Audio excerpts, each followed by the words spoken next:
Olá, queridos, graça e paz do Senhor Jesus, bom dia.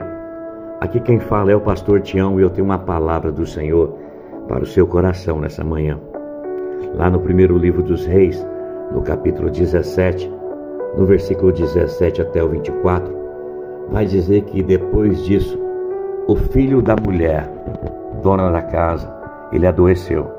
E a doença dele se agravou tanto que ele morreu. Então a mulher disse a Elias: "O que foi que eu fiz a você, homem de Deus? Você veio aqui para trazer à memória a minha iniquidade e matar o meu filho?" Então Elias respondeu: "Dê-me o seu filho." Ele o tomou dos braços dela e o levou para cima, no seu quarto, aonde ele mesmo hospedava, e o deitou em sua cama. Então Elias, ele clamou ao Senhor e disse: "Ó Senhor meu Deus, por que afligistes também essa viúva com quem me hospedo, matando o filho dela?" E estendendo-se por 3 vezes sobre o menino, ele clamou ao Senhor e disse: "Ó Senhor meu Deus, peço-te que restitua a vida a esse menino." O Senhor então atendeu a voz do Elias. A vida foi restituída ao menino e reviveu. Elias então tomou o menino e o levou do quarto até a casa.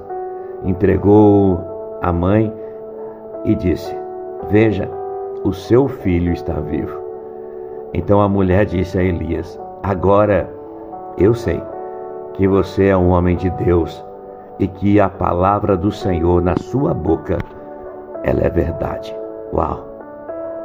O tempo fez com que essa mulher, ela descredibilizasse o ministério de Elias. Essa mulher, ela esqueceu de tudo aquilo que Deus havia feito na sua vida através do profeta Elias.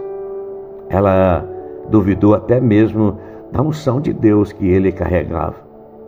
Sabe, queridos, a convivência, ela vai tirando muitas vezes das pessoas as qualidades e os valores que elas carregam. Pessoas que foram canais de Deus para abençoar vidas de pessoas, muitas vezes elas são descredibilizadas por causa da vivência, da convivência. A Bíblia diz que essa mulher, ela descredibilizou. E ela, diante da doença, ela vai reclamar e questionar o profeta. Ela vai dizer: "O que eu fiz a você? Homem de Deus, por que você veio aqui? E você veio para trazer a memória da minha iniquidade e matar o meu filho?" O homem que foi o instrumento de bênção na vida dela, agora era alguém que estava sendo julgado por essa família.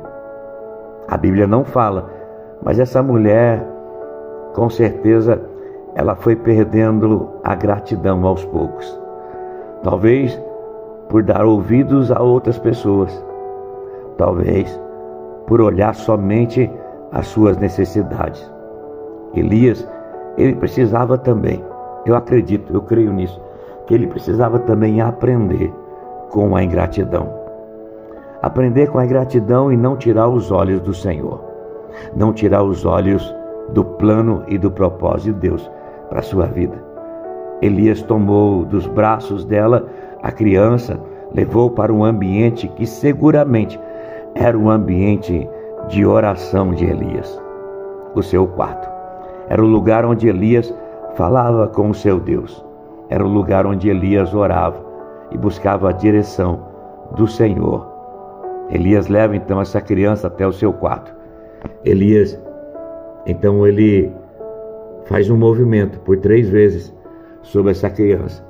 E a Bíblia diz que essa criança, diante da oração do profeta, ela reviveu. Ela volta à vida.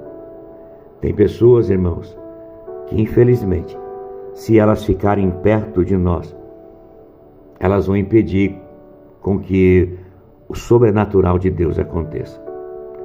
Tem situações na nossa vida que nós precisamos ir para o lugar seguro, o lugar onde Cristo governa, aonde o Senhor tem um controle total da nossa vida. O Senhor atendeu a voz do profeta Elias. Elias estava sendo provado. E ele estava sendo provado porque depois Deus ia levar Elias a experiências poderosas. Elias enfrentou os profetas de Baal. Elias enfrentou Jezabel. Elias enfrentou o ministério E o ministério de Elias, ele foi um divisor de águas.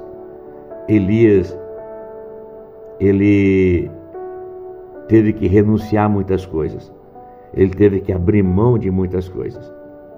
Mas Deus, através da renúncia de Elias, liberou autoridade, liberou ousadia.